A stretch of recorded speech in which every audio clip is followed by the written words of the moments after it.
1 Macabeo 16. Si Juan nga anak ni Simon mibiya sa Geser og miadto aron pagtaho sa iyang amahan. Unsa ang nahimo ni Zebedeo?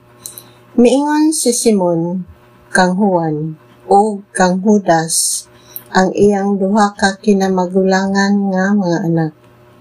Ang tibuok nga banay sa akong amahan, ang akong maigsoong lalaki, ug ako nakaaway sa mga gubat sa Israel, sa tibok namong kinabuhi, o sa makadaghan nagmalampuson kami sa pagluwas sa Israel. Tigulang na karon ako apan kamo, salamat sa Dios, anaa sa kinahingkuran sa kinabuhi. Kinahanglan kamong mukuli kanako o sa akong maigsoon diha sa pagpakig-away alang sa atong nasod.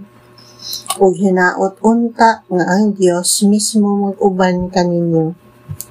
Unya, nagtigom si Juan og 20,000 ka Israelitang sundalong naglakaw og mga sundalong nagkabayo og nanggula sila batok kang Zebedeo.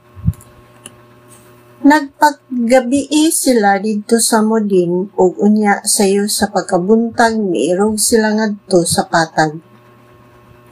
Didto'y usa ka dakong pundok sa kasundaluhan nga naglakaw ug nagkabayo nga milihok aron pagsugat kanila, apan may usa ka sapa taliwala sa duha ka pundok sa kasundaluhan.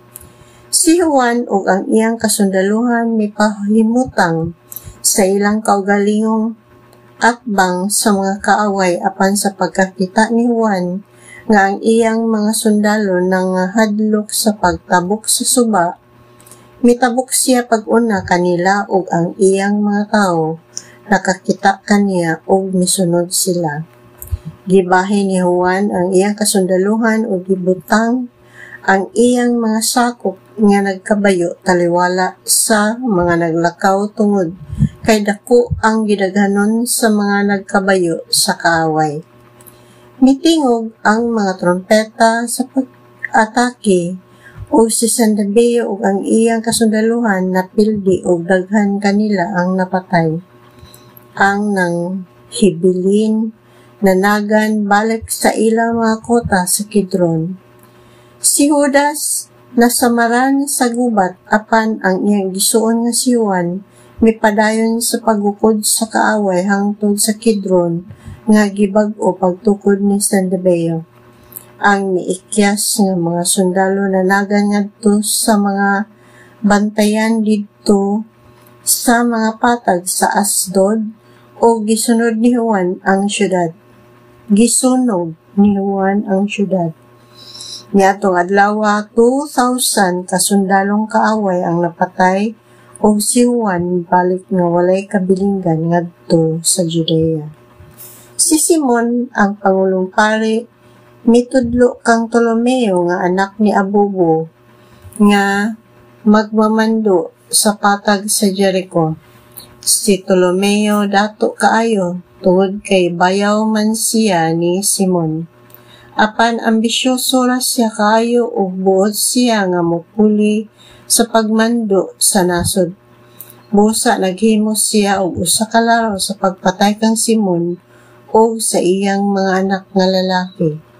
Si Simon kuyog sa iyang mga anak nga si Matatias o si Judas miduaw sa mga lungsod niadtong mga dapita aron pag-atiman sa ilang mga panginahanglan. Naiabot sila sa Jericho sa bulan sa Sibat, ang ika-11 nga bulan sa tuig 177. Si Ptolomeo nga nagpadayon sa paglara pagpatay kang Simon ug sa iyang duha ka anak, midawat kanila didto sa usa ka gamay nga kota nga giingan lagdok nga iyang gitukod. Naghatag siya og usa ka dakong kumbiraan ang kanila, apan nagbutang siya og sa mga lalaki nga iyang gipatago sulod sa kota. Sa diha Sa diha nga si Simon ug ang iyang mga anak nangahubog na, migula si Ptolomeo ug ang iyang mga tawo gikan sa ilang gitaguan ug binitbit ang mga espada, mihasmag sila sa hawan sa kumbira diin gipatay nila si Simon, ang iyang duha ka anak ug pipila ka mga sulugoon. Pinaagi niining makalilisa nga buhat sa budhi, gibasla ni Ptolomeo og daotan ang maayo. Unya si Ptolomeo misulat sa usa ka taho sa iyang nabuhat o gipadala kini ngadto sa hari.